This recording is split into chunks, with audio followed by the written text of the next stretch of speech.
If you think you need more time to start writing your book or finish your book, you're placing the blame in the wrong place.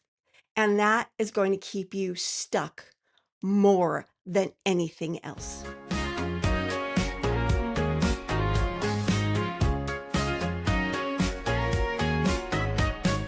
Pour a cup of clarity, sip a spark of insight.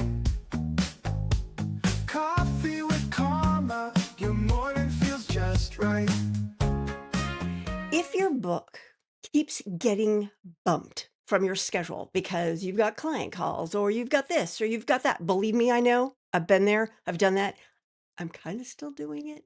This is part of the reason why I've been diving into this topic this week because it is something I have personally struggled with. Better routines and stricter schedules don't fix this. Believe me, I've tried.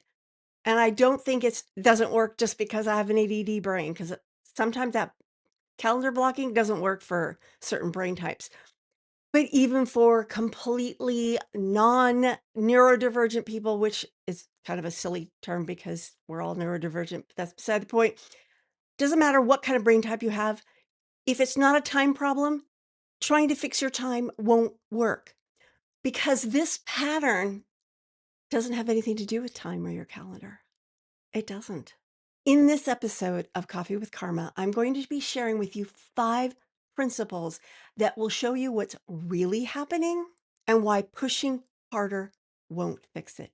Hi, my name is Carma Spence, and I help established authors write the right book. I help them make the decisions they need to make so that they write the book that will actually achieve the goals they want to achieve with that book. And then I help them write it with ease and publish it and get it marketed. But that is the first thing that needs to happen. You need to write the right book. Now, if you're watching this video on YouTube, please like this video, comment below, share it with others, and subscribe to this channel for more good stuff like this. And it also helps me by telling the YouTube algorithm that people like you who want to grow their business with a book will get value out of this video. So let's get to these 5 principles. The first one, if the book doesn't feel strategically safe, it will never feel urgent. And this one, I mean, it can be obvious. There's a part of you that obviously says, oh, yeah, I need to fine tune this idea. But sometimes it's not. Sometimes you've done the work, you know this is the right book, right? But there's something off inside, and your subconscious says, eh, and so you put it off. And that kind of brings me to principle number 2, which is the cost of the wrong book feels heavier than the cost of no book. The problem is that no book has a cost too. So this is a problem that needs to be fixed. This is principle number 3. Time is the excuse your brain uses when the direction isn't clear. And that's what I was talking about just a moment ago. If you feel like it's strategically not safe, it's often because your direction, there's something about your plan, your idea, something that doesn't feel complete yet. You still have some decisions you need to make. And even if you're not aware of what those decisions are, your subconscious does. Your subconscious knows more than you consciously know, and it does its best to take care of you. And sometimes it takes care of you by actually blowing everything up and making it all not work, which is kind of crazy, but that's just the way it works.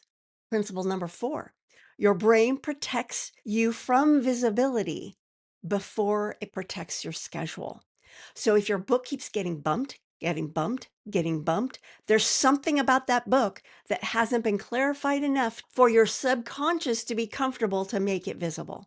I know that sounds crazy, but it is true. This happens all the time. All the time.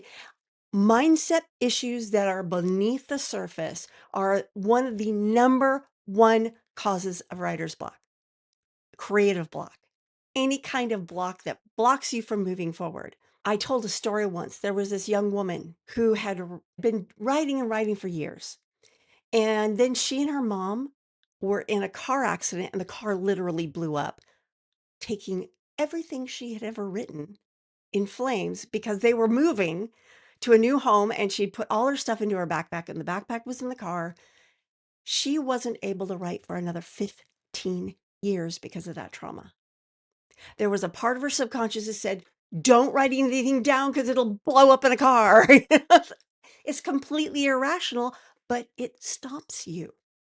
So hopefully there isn't a trauma stopping you from your book, but although that could be an option, I don't know. I'd have to talk to you first. But more often than not, with most experts, the thing that's stalling them is that they haven't made their decisions clear enough for their subconscious to say, yeah, it's okay. It's okay to go visible. Principle number 5, clarity removes resistance faster than discipline will. And here's the thing I want you to get clear on clarity. There's a level of clarity you achieve before you start writing the book. And then there's an additional level of clarity that happens because you are writing the book. But if that first clarity doesn't happen, then I'm sorry, it's a no-go and your book's going to stall and stall and stall some more.